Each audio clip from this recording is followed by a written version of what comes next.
For the CCNA exam, you need to know the critical differences between wireless security protocols, specifically WPA2, WPA3, and the function of OWE.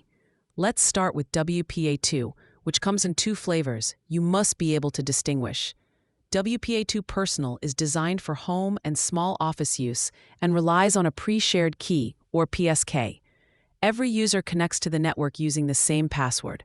The encryption used is AES with CCMP, which is strong. But the shared password model is a significant vulnerability. In contrast, WPA2 Enterprise is built for corporate environments. Instead of a single shared password, it uses the IEEE 802.1x standard for authentication. This means each user has unique credentials, which are typically verified by a central radius server. This provides far greater security and centralized management. The exam will test this by presenting a scenario, like a large company with many users, and asking for the most appropriate security method. The answer will be WPA2 Enterprise or its WPA3 equivalent. A common exam trap is to confuse the two. So remember that Enterprise means individual authentication via 802.1x. WPA3 is the next generation and directly addresses the weaknesses of WPA2. The most significant change for WPA3 Personal is the replacement of the PSK with Simultaneous Authentication of Equals, or SAE. SAE is a more secure handshake that prevents offline dictionary attacks, a major flaw in WPA2 PSK, where an attacker could capture the handshake and guess the password offline.